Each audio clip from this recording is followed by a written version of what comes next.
Hello and welcome to the first episode of MLC Talk on Willow. So excited to be with you guys here tonight. I'm Owen Patel, joined by Nate Hayes and Z Zaidi.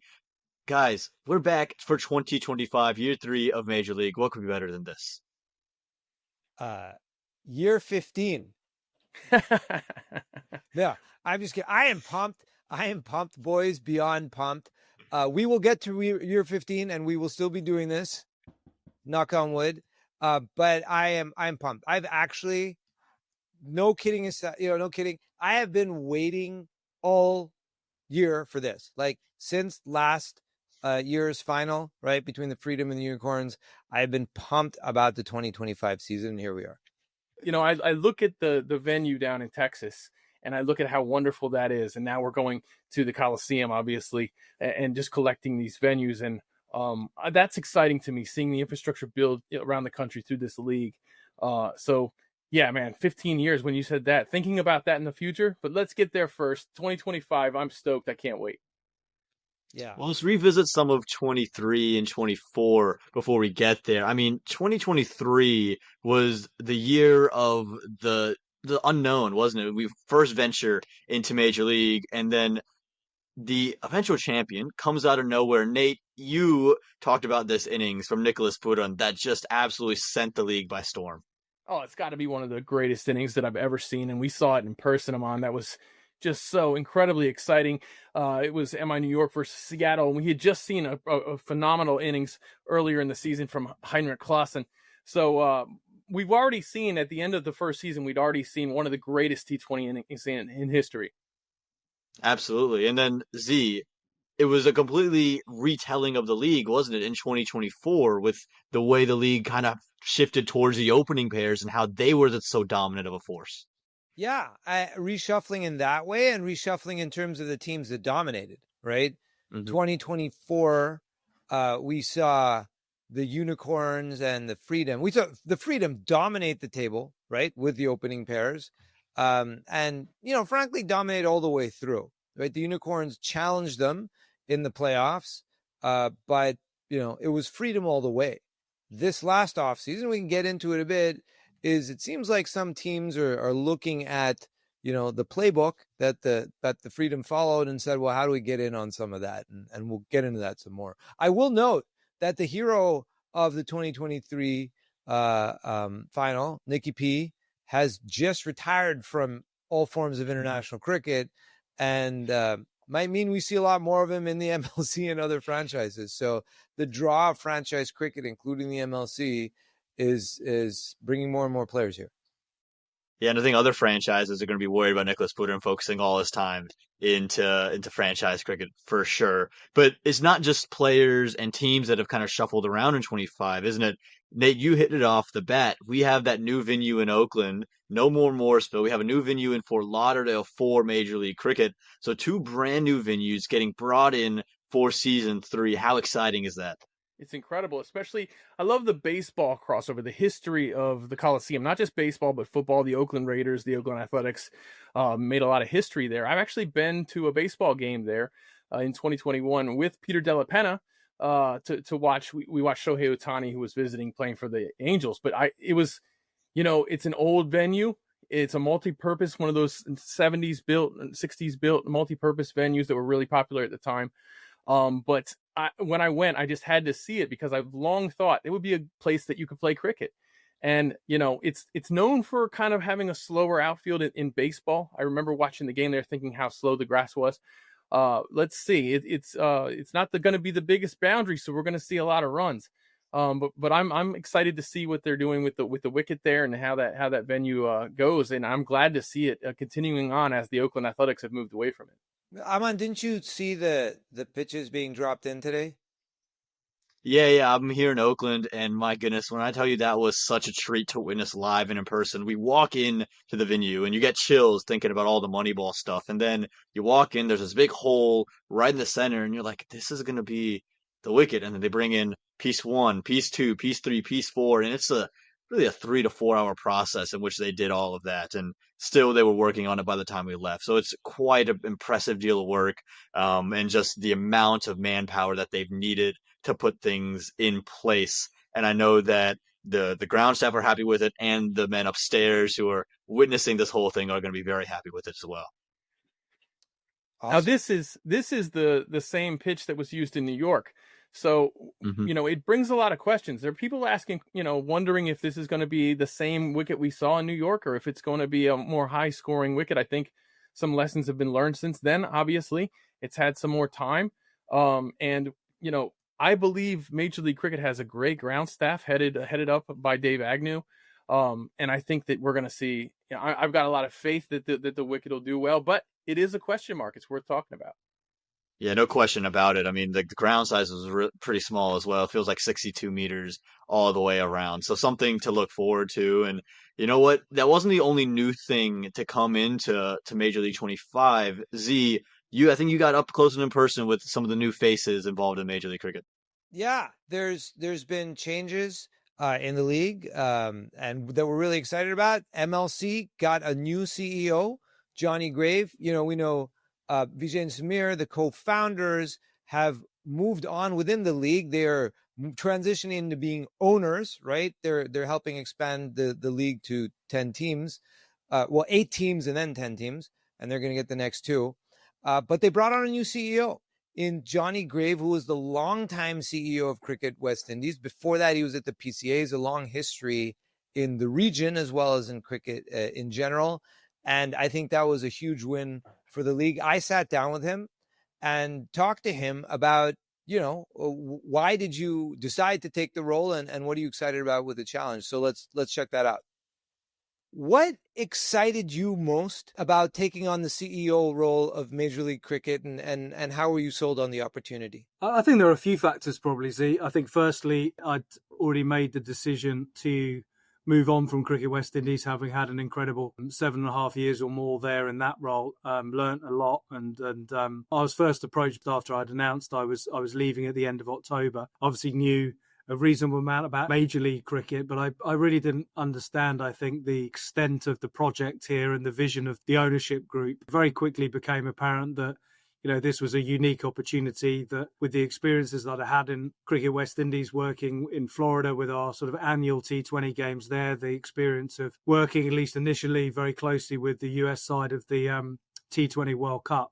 I had some insight into what the opportunity was here. And I guess in a nutshell, taking the second biggest sport in the world into the biggest sports market in the world is just too much of an exciting opportunity to turn down in the end. And the vision of the ownership group and the project, I guess, is a part of $1 billion investment of the sport in this marketplace. And it clearly started with minor league cricket and Major League Cricket a few years ago. We obviously had the World Cup last year with 16 matches in the US across Nassau County in New York, Grand Prairie in Dallas, Texas, and Broward in Lauderhill, Florida. And now we've got an exciting Major League Cricket Season 3 coming up, another edition of minor league cricket. And really, I guess, huge excitement as it's starting to build around cricket making an appearance in the LA Games. And I've obviously worked as a CEO of a national governing body, never really sort of ventured this much into two things, I guess. One, the franchise world, and secondly, the highly developed sports market in the US. So it's going to be a big learning curve for me and a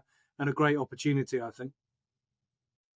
All right, we've talked about everything else, so it's time to talk about the teams. What is new with these teams? And we'll have to start with the defending champions, the Washington Freedom, who just seem to have retooled from last year. Think about the likes of Mark Chapman, who they've added, and Ben Sears to help what's already a strong bowling group. Z, this is the defending champion team. For you, what are their biggest strengths headed into 25? So look, I think a lot of their biggest strengths are the intangibles, right? They are, like you said, the defending champions, and they're coming in confident, and they know they can do it again. Secondly, I have not seen another team in the MLC which has such a strong, powerful culture, and they're all just so excited to be in Washington Freedom. Andres House said to me in the off season that this is his favorite team that he's ever been a part of, right? And I think that starts with their head coach, another source of strength, Ricky Ponting, who just got to the final of the IPL again. In terms of their actual cricket, their bowling attack is insane, right? They've got Sorab as one fast bowler. They brought in Jason Behrendorff, right? We're excited about Abhishek Paradkar, see if he gets in, but they've got the pacers, they've got the spinners, and Rachin, Ravindra, and Maxi. So they've lost a couple of bats, right? But they're going to be formidable on their bowling attack. Nate, for you, we've heard about the biggest strengths. What are the question marks that you feel still reside over this side?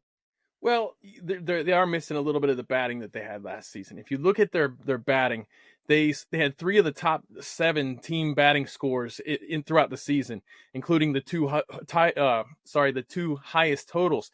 No team in the league chased 200 successfully in 2024 in 4 tries, and that Washington's put up over 200 runs twice.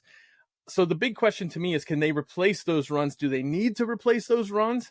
And can the domestic players keep doing the roles that they did last season? We saw a wonderful partnership last year between Obus Pinar and Lahiro Malanta, where the two had to kind of grind through and carry the game to the end at a little bit more than a run a ball pace. But it was dodgy there for a while, and they managed to do that. They're doing their jobs. Of course, you have Sorab, who was one of the highest wicket takers in the league for 2 seasons, last season's highest wicket taker. So can the domestics continue to do their roles, and can they score the runs that they did last season? Yeah, absolutely. That'll be a question. For me, it's back to the top of the order that really seems to be a concern. You lose Steve Smith, who will only be available for 2 games, given all the various tournaments going on. And then you have Travis Head, who won't be available, period, for the Washington Freedom. I thought a big move for them in the offseason was Mitch Owen, who had just found a lot of BBL success. And now he's getting an Australia call-up, so he'll be away from the side. So now it feels as if the opening pair is going to have to be Andres Gels and Rachin Ravindra. Can they find that same success? Remember, Head and Smith were 2 of the top 3 leading run scorers in all of MLC 2024. Those are some big shoes to fill. Well, if that's all we got for the Washington Freedom, let's head over to the San Francisco Unicorns, who many have this side as maybe the strongest side in the competition, just given everyone that they've brought back. But they have some faces that could just add a bit to this group. Think about Cooper Connolly, a very young cricketer from Australia, Tim Seifert, who is carrying all of that international experience. And then they've added some spin in Callum Stowe, who I'm really excited about, could add another wrinkle to the Unicorns lineup. Z, beyond just the new faces, however, what for them is going to work? I think a couple of things, guys. One, it almost feels like they're the home team of this tournament, right? Because we're starting off in Oakland and they really feel like it's their house. So I think, and you've got literally in Oakland, you're going to have fans there who, unlike Florida, who, unlike Dallas, have not been treated to this level of cricket before, right? And you know the fans are there. So I think they're going to have that home team edge. I think that's going to be huge. That's one. 2, I and you and we all love their domestic squad, right? Their domestic players, right? The backbone of every team are phenomenal, right? Hassan Khan coming off being basically the player of the tournament last year, right? As a domestic. We've got Sanjay, who we have seen in this offseason really come into his own internationally. They've got pacers, right? They've got spinners. They've got, a strong contingent of domestic. And, they've got a lot of Australians, right? A lot because of their partnership with Cricket Victoria. So those are a couple of other strengths. I said this with the Freedom. I'm going to say it again. I think Shane Watson is an incredible weapon for them. San Francisco was his first head coaching gig. They took a bet on him. And his first season was literally his first go around. He said he learned a lot. And in the second season, it took him to the finals. He is a formidable presence, not only being a legend, but he's helped all his players with their mental skills. And I think he's a huge plus for them. And I think those are some of their biggest advantages. And that's, why I, like you, think they're going to go very far. Yeah, you're not alone in that sentiment, Z. Looking up and down this roster, it doesn't feel like there's too many weaknesses. But Nate, you've had a closer look than most. What can you find? Well, I just think I don't really see a lot of weaknesses. If people come like they did last season, if they play like they did last season, I'm high on this team just like you guys are. I think The biggest question to me is, can the domestics continue to do their roles? Like I said with the last team, can the domestics continue to do what they've been doing? They got a lot of depth in the fast bowling domestics. They brought in some overseas some overseas fast bowling depth as well, which I think is great. But I'd like to see, can Hassan Khan continue? We know he's great. Can he continue with his role as good as he's done? Can Sanjay Krishnamurthy build and not have a sophomore slump? Because they put a lot on his shoulders last year. But I think with the balance that they have throughout the team, Corey Anderson, are we going to see the same Corey Anderson we saw last season coming in with the ball a couple overs here and there? I love the left arm wrist addition of Callum Stowe, but we have to see how that's going to work in Major League Cricket. Especially, you said they have the home field advantage. Now that's 3 games they're going to be playing at the smaller ground with the left arm wrist spinner. Let's see how that works out.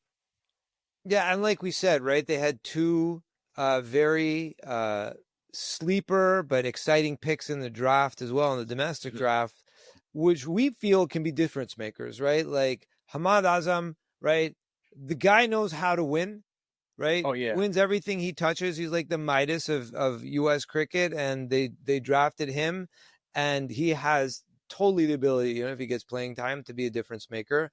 And, young Achilles Brown, everyone's high on him, and we'll see what he can do. I think they've loaded up and in every corner of the roster. And Sanjay Krishnamurthy's got a fandom. This is his home venue. He lives there. He's from the Bay Area. He played in the John Boy Ball and Play League. He's done phenomenal, and that's airing right now, by the way. Check that out. But he's starring in that league, so he's building up a little bit of a fan base. I'd like to see people come out for him. Well, there you go. That'll be your first matchup, so make sure you tune in June 12th for the Unicorns taking on the Freedom.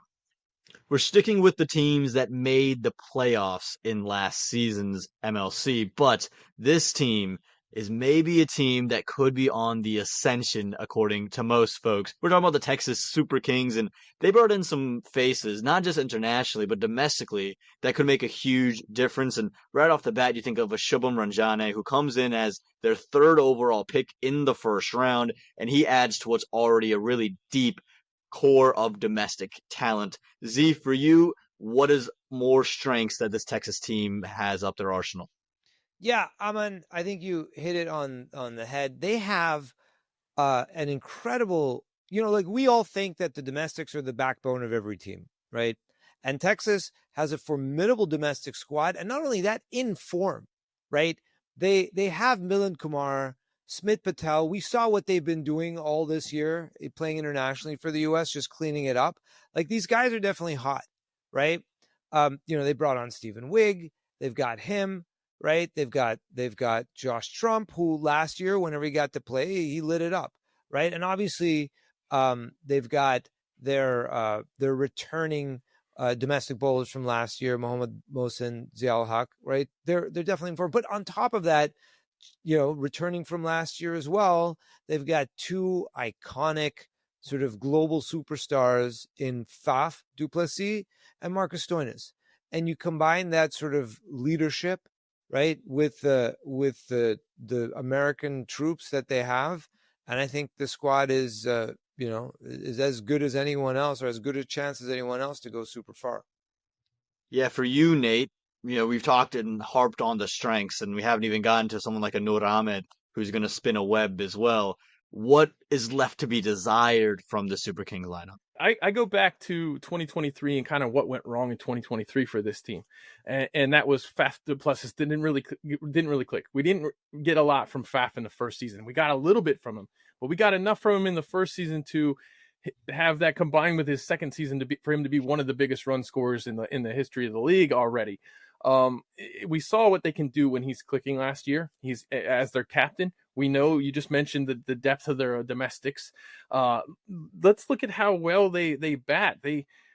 4 of the top 9 high scores last season were Texas, and they completed the largest successful chase of 2024, scoring 190 in a chase versus San Francisco. So to me, the biggest question mark is, can they start hot? Because if they can start hot with 3 games in the Bay Area, when they return to Texas, if they've had a good start, a 2-1 start or a 3-0 start, look out for them. Look out for Texas, because I think they can pile the runs on. I think the question is, You mentioned Noor Ahmed. We've seen Mohamed Mohsen lead that team in wickets. He's been great both seasons. To me, the biggest question is their kind of all-round bowling. If they can take wickets and keep the economy low with their kind of fast bowling all-rounder.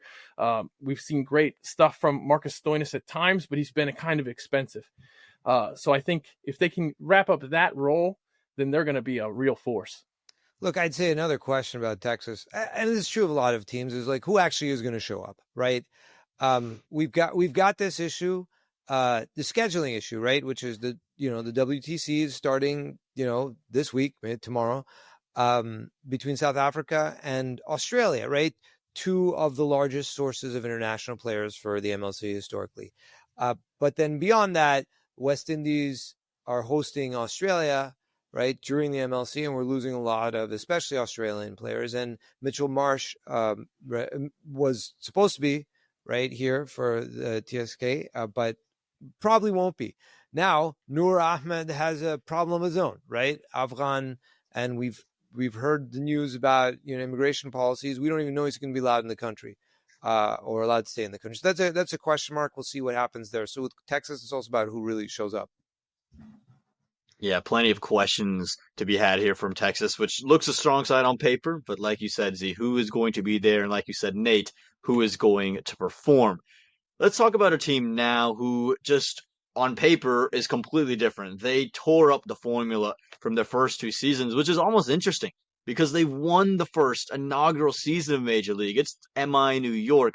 And this is a team that looks completely different from a domestic point of view. The big international acquisition for me was Quinton de Kock. But you look at what they did domestically, and you get and move off of guys like Steven Taylor and Shayan Jahangir and bring in guys like Agni Chopra, Tajinder Singh, Sharad Lumba, and Gunwarjeet Singh. I mean, there's so many great individuals that were brought in. Z, where are the strengths of this team? They're looking to get back into the championship swing of things. Yeah, look, I think the strength of MI New York starts with the bowling attack, right? They've got Rashid Khan, right? I almost can just stop there, right? The guy's unbelievable, but he's now an all-rounder that has second to none. But you've got him, right? We've got obviously Trent Bolt, right? Again, both MI fixtures around the world, or as I would say, MI fixtures around the world. But we've got domestics as well, right? We've got Rushil Ugarkar, right? Who we all know, we're all friendly with and excited for, and we want him to have a big season because we know he can, right? We've got Hassan Adil, right? Again, they've got a bowling attack that's insane. They've got Naveen ul Haq. Again, Naveen ul Haq has the same question as Noor Ahmed. Will he actually make it in? But, their bowling attack is, I would be afraid of as a batter if they can pull it together. And like you said, the domestics they've picked are all ones that we are very high on, right? And they were very smart. We're very excited about, for example, what Agni can do this year, right? Because we're keen to see him. But they've got international stars as well, right? They've got QDK, like you said, and where we started off early on, Nicky P, right? He's still on MI, and he's still as big a weapon as there is. He was doing extremely well in the IPL this year. So, they cover both sides. They should, but look, like their parent, team or their home team, right? The actual Mumbai Indians, you kind of never know what you're going to get, right? they could tear it up like they did the first season, or they're going to have a rough season like they did last year, but they've got the strength. Yeah, Nate, for you, again, we've seen kind of both ends of the spectrum with this team. How do they avoid, or what could put them back into a position where they were last season? Well, I think if you look back to 2023, they won the league, but they could have missed out on the playoffs altogether if they didn't have that long break from that rough start that they had to get everything back together before they played another game. They had about a week-long break. This season, they start off with just 2 games in the first leg. And that, that'll help them, I think, feel out this team because they've got they're going to have to restructure this team. They're going to have to find out where the domestics fit. I wouldn't be surprised to not see like a Nosh Kenjige in the lineup early on or something like that. Unfortunately, Nosh always finds himself in that position where he's kind of out, the odd man out, and then he finds his way back in and he performs. But with this team, with QDK up front now, that answers a big question for them that they've had in the past with their opening batting. So I think it's the question mark for them is, where do the domestics slot in? Do we see Asa Nadil, or do we see Heath Richards? It's going to be a lot of questions that I think that they're going to use that extra time in that first leg to sort out in their practices. Well, let's see what MI New York has in store. Is it a championship, or will they be just sneaking around that bottom of the table? We'll have to wait and see. We've talked about the 4 playoff teams. Now here's the 2 with the most to prove and gain in 2025. We want to start with the LA Knight Riders, because this was a team who made a slight improvement in 25, but wasn't that drastic one they were looking for after getting the first overall pick. And so after changing their domestics quite a bit last season, they've gone and just changed the entirety of this international core. When you think about Alex Hales as their big signing, think about the likes of Jason Holder and Rothman Powell coming to the team. I mean, this is a team that looks so different from an international perspective. Z, what are the strengths that they've brought in? Yeah, I mean, you nailed some of it. Like, I think pace bowling is something that there is such an abundance of on this team, right? You know, Enrique Nortier is phenomenal, right? Will be fun to watch, but just think of how many pace bowlers they can call on, right? Spencer Johnson, right? Our domestic stalwart Ali Khan, right? They've got Jason Holder. We've got Cornet, who we know can bowl if he gets the opportunity, right? Shadley, another domestic, right? Dre Ross if needed. These guys have pace bowling like in spades, and we'll see, right? Okay, on the spin side, they've got Narayan, they've got a solid attack, but it's the pacers that really strike me, right? And on the other side, like you said, they've acquired some big international bats, right? Starting with Alex Hales. Alex Hales is, we'll see if he can be the Alex Hales that we know he can be, right? But that's huge. I think that has to be thought of as a strength. And you've got Sherfane Rutherford, right, who had, was playing for Gujarat in the IPL just now, and had a good campaign. And Dre Ross, like, who's kind of one of their stalwarts. So they've got big, like you said, international bats, some new, some returning, and they've got pace. But there are question marks with these teams, right? So Nate, like, what strikes you as you're not sure? Well, they just haven't really been convincing at all in the last 2 seasons. They haven't won very much at all. I think they needed a little bit of everything. They needed to address their batting first off, I believe. Last season, their high score was 168 in a loss versus Seattle. They didn't crack the top 10 in single innings runs for a team at all. So I think they needed a domestic opener. They needed to add a little bit of bat to the middle, and they did that with Hales, who's exciting, as you mentioned. And then, of course, Rothman Powell and Sherfane Rutherford there in the middle gives them depth there. So I think where they have the overseas stars, they have good depth. And they have, I think, good depth with their fast bowling. They got plenty of options with their domestic fast bowling with Ali Khan, Shadley, and Cornet. But I think they're going to have to bat Unmukt and Nitish Kumar, and I think both of them are going to have to perform. We saw 3 great innings from last season from Unmukt Chand. He's going to have to do that again. Same with Nitish Kumar. We know he's really good. We know he's trying to earn his way back into the USA national team. That's the big question mark for me, is their domestic batting, because if the 2 of them don't work out, I don't see a lot of depth there. Yeah, I mean, that's going to be the big question. For me, it's all going to be about the power play with them. That power play has been their Achilles heel. They've been the worst team in terms of power play runs and in terms of power play wickets. They need to find ways to do it at the top of the order. Alex Hales, I think that Ryan will join them. Can they be the key that unlocks that LA Knight Riders team? Let's move on now to the Seattle Orcas, because when we speak about the inconsistency from year 1 and 2, this team exudes it in spades. They were the runners-up in year 1 and then go straight down to the bottom of the table. And it really felt that they tried to change what worked for them in year 1 completely in year 2. And so now it's forced them to change it yet again in year 3. And it's brought some really exciting new faces. Think of David Warner, probably the biggest of that lot, but even domestically bringing in some American guys like Steven Taylor, like Cheyenne Jahangir, and Jesse Singh with the number 1 overall pick. Z, this is a team that's looking to get back to the finals. What are their strengths? Look, I'll start in the front office with this one, right? I think one of the biggest strengths of the Orcas this year is the way that they've been remade, but strategically, right? And this was done, Hemant Dua, last year he started right before the MLC season, so he really couldn't make his mark. And they went back and they retooled. And like he said, part of the challenge they had last year was they had such a South African heavy team, and South Africa just lost in the final of the World Cup, and it actually showed, right? So they've kind of diversified away from that. And I think they're being smart about how they're approaching it. The other thing related to that is I think their coaching staff is a winning coach. I mean, I know they're a winning staff, right? These guys have worked together. Matthew Moss, Ian Bell, right? Munaf Patel.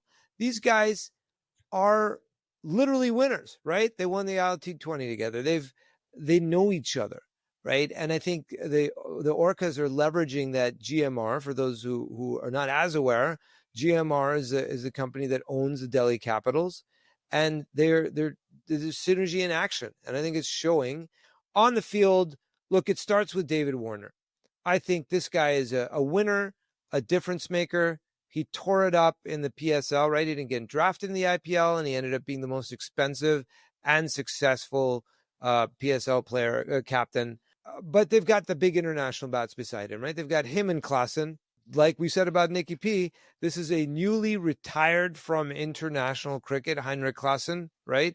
At a very young age. So he's going to be focused. So just the two of them, you throw in Shimron Hetmeyer, right? Who also had a solid IPL campaign. They've got massive international bats, right? Domestically, some returning bowlers, right? They've got Cam Gannon, right, who we had last year, and we've got well-rounded, as we know, Harmeet Singh. So they've got some continuity, but they brought on a lot of new faces who we know can make a difference, right? They brought on Jesse, they brought on Cheyenne, right? Jahangir, Sujit.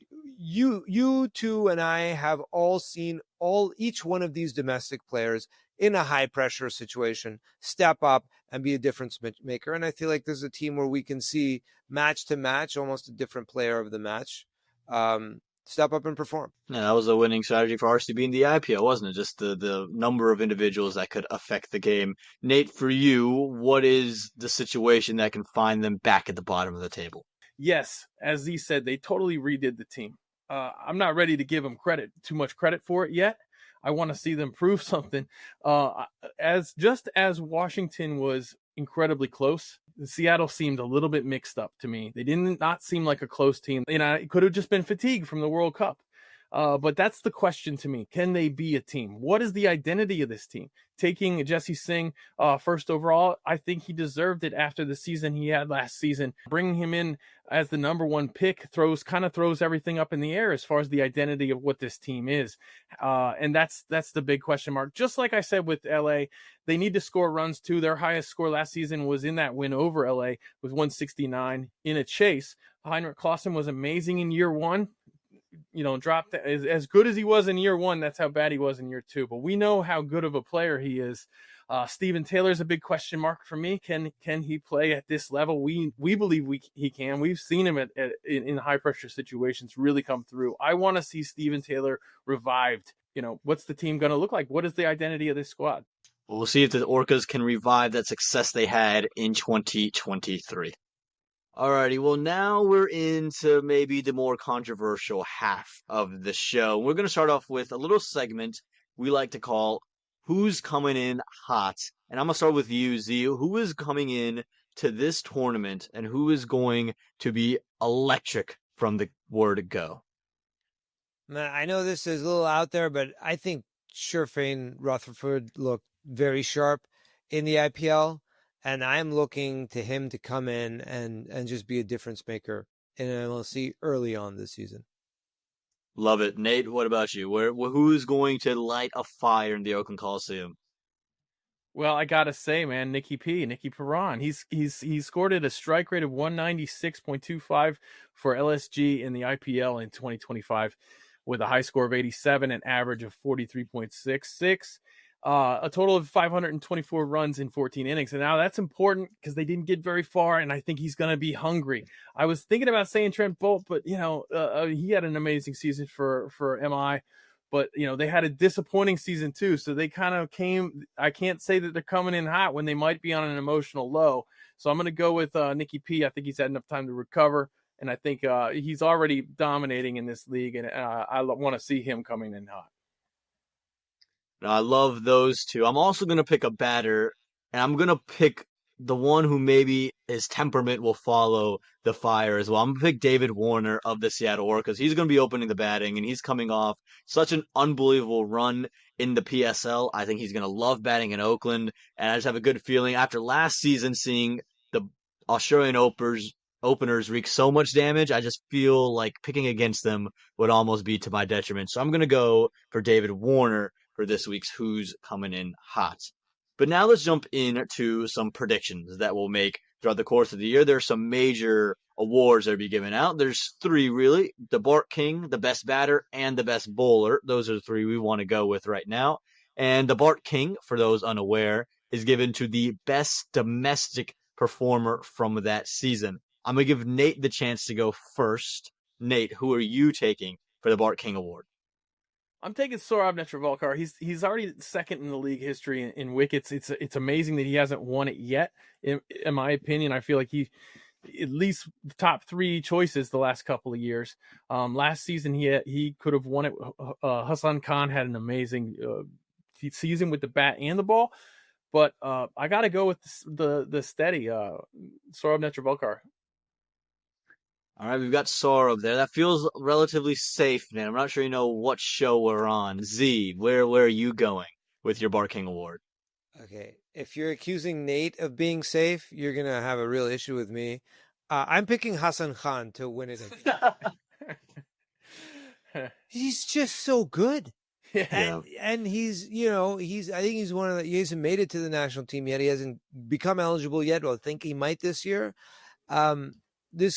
He is yet to come into his full form, and he's still so good. I think he has another banner year this year, and I think he's the Bart King winner again. Yeah, you two had the top two names in last year's list, and Hassan Khan got called a cheat code by his teammate Finn Allen earlier today. I'm going to go with Andries Gels, and he's going to return back to the top of the order. And I just think he's going to be rejuvenated after last year, not amongst the runs. He's had some great form with the USA. I think he's going to have a heck of a time batting up top. I'm going Andries Gels to sneakily get in to that Bart King Award winner. So we got two Freedom and a Unicorn there, so staying on brand, aren't we? Let's move on now to the best batter of the tournament. This is given to the individual who scores the most runs. Z, who do you have as the best batter for this year's tournament? Okay, I'm not saying it because you just said him, but I was going to pick our boy Andries Gels for this, right? Even before Ahmad said anything, because I have said this time and again. I think he is America's world-class elite batsman. Yep. To me, Andries is up there with anyone you name in the world, right? Any batsman you may name in the T20 format or other formats. I think he's hot. I think he had a great PSL for Islamabad United. He was playing hot internationally, and he's so talented. He's a natural gifted batsman, and he knows Grand Prairie really well. And Freedom, we're going to be playing a bunch of games there, and he knows Florida. It's going to be him. All right, Nate, how about you? Andries Gels, he's off the board. Where are you going? Well, you picked the domestic for the top batter award. That's pretty cool, I got to say. But I'm going back with Nicky P, man. I mean, I've been riding on Nicky P here. I got to stay with my guy. There you go. He's got Nicky P. I'm gonna go to a unicorn. I'm going Finn Allen. I think the 3 games at the Oakland Coliseum are gonna help huge with those short boundaries, and he's coming off some incredible nick in the PSL as well, where his strike rate, fellas, was 171. It's just utterly ridiculous. And then the BBL, just a couple months earlier, had a strike rate of 184. I think he's going to be hitting it left, right, and center. Give me Finn Allen to be the best batter. Now we'll move to the best bowler, and I'm going back down to Nate. Now, if Nate, you say Trent Bolt, then I think we might have a little bit. You might have showed all your cards straight away. Who is going to be your best bowler for the tournament? Oh boy, I want to say Trent Bolt because he's just been so fantastic. I'm going to go with Rashid Khan. I think, and this is bold because we got a smaller venue in Oakland, but he's only going to play 2 games there. And I think that smaller venue, a lot of times leg spinners get wickets in the smaller venues because people think they can take them on. And that's the last thing you want to do with Rashid Khan. He also gave up the most 6s in the IPL this season. And I think he's going to want to come back. And even with that, he still had decent numbers. I think Rashid Khan's going to want to bounce back from that and prove himself in this league. And they're going to need him, I think. Z, where are you going? I feel like Nate took your guy here, but who are you looking at? I'm going to be a broken record here and repeat names that we've heard before. But I think it's going to be Saurabh again. I think our guy Saurabh just knows how to step up in the MLC. Right? It's his time to shine every year this time of year. And I just think he's going to do it again. I think he's going to be a wicket taker in Oakland, right? It's his hometown in the U.S. as well. He's going to have a lot of support. I think he's going to do it in Florida. And we know he can do it in Grand Prairie. So, Saurabh. Yeah, well, for me, my initial pick was Noor Ahmed to be the best bowler. Now, we have to wait and see if he's going to play in the tournament. Given that Noor Ahmed isn't playing in the tournament, I think for me, where I would look is going to be Trent Bolt. I think he's just going to have that kind of success that we typically see from the left as well. And I think the 2 games that he's only playing in Oakland would be very helpful. But if Noor Ahmed's in the league, give me Noor to win the best bowler award. All right, we're back. Boys, as we're looking ahead to 2025, let's take one last look at 2024 and each share our top 3 moments from last season that still live with us. Nate, why don't you start? Sure. I'm going to say my very favorite moment of last season was watching Aman in the broadcast. It was awesome to see my partner for so long in the booth here in Morrisville with the Raptors in minor league cricket. It was great to see him, growing and being able to do such a big event. And so it's kind of like, it's fun seeing your friend living his dreams. That was a very special thing. So first was that. Second, it was Sanjay's 77 versus Washington in a win. He did that against the league champs, a team that dominated the league other than that game. That was incredible to see one of our guys here, a USA player, a former USA U19 player, do so well. Jesse Singh, speaking of USA players, coming in off of the World Cup, doesn't get drafted, gets taken into the Washington team as an injury substitute, and he comes through with back-to-back player of the match performances for Washington, the eventual champions. I thought that was really special. I mean, how often do you have back-to-back player of the match performances, no matter who you are? But to do that as a substitute that went undrafted, and now he earned his way as the first overall pick this season in the domestic draft, I think it was a very special performance by a USA fast bowler. Aman, how about you? First off, Nate, very kind. Thank you for that. I'll start with Ayan Desai, the left arm seamer for the Seattle Orcas.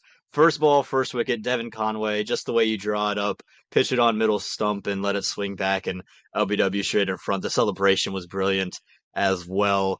I'm going to keep it on kind of the youth domestic circuit. I think Ali Sheikh making his MLC debut for me was something that was really special. I've had a lot of conversations with Ali. He's one of my friends that I've gotten to get really close with. And he talked to me about how coming into that year, he hadn't made his USA debut or his major league debut, and everyone from his under 19 batch had done it in some form, and he was just looking to finally crack through. And he got in at Church Street Park, which was electric, made an unbelievable diving stop, and then later in the coming year debuted for the USA. So it started some really good things for him. And then on a personal note, talking to Ricky Ponting, a part of the broadcast, was really cool. Getting to interview him on the sidelines and a little quick chat there was a moment that I never thought I'd get to experience. Got a lot of messages from friends and family about that too. So talking to Ricky Ponting would be my third moment from last season. Those are phenomenal picks. My three, I'm going to start with the catch of the tournament. Corey Anderson's one-handed catch, right? Dismissing Faf du Plessis in the challenger. I was in the Unicorns box when that happened, and I just saw everyone go nuts, right? David White, the CEO, all of the family, everyone was just freaking out. And what an unbelievable catch that was. And this is Corey, who we were also happy for. He was captaining the Unicorns right after, he admittedly said, that the World Cup, especially the Super 8s were rough for him. And he went back and regrouped, and it was so beautiful. So that was the first one. Second, I would say Andries House on the 16th, right? The Freedom against MI New York was a bloodbath, right? Washington won by 94 runs, but along the way they batted first, and Andries put up 59, right? And had a good partnership going with Travis Head. But my favorite moment within that moment was when he hit 3 sixes off Rashid Khan. And every time one of our domestic stars takes down an international star, I just walk a little taller. So that was the second. And the third, a really special moment. I think all three of us saw it up close. The trophy presentation at the very end, when the Freedom lifted that trophy. I mean, what really hit me and struck me was the way they all just cared so much. Right? This wasn't just another tournament. It wasn't trophy. They really wanted to win. And not only that, when they won, it was so special to them, and they were all excited that they won it together. So that is something that's going to be hard to beat. All right, boys. So overall, how excited are we for this season? Like, it's ridiculous, right? Aman, I know you're already there. You can feel it. Nate and I are on a plane later today, right? And we'll be joining you soon, and we can't wait to see all the action and all the fans and be part of history with the MLC. I tell you what, you walk into that stadium and you're gonna get goosebumps. You walk in and you just feel the history and the aura that comes with the Oakland Coliseum. I can't wait for you guys to experience it.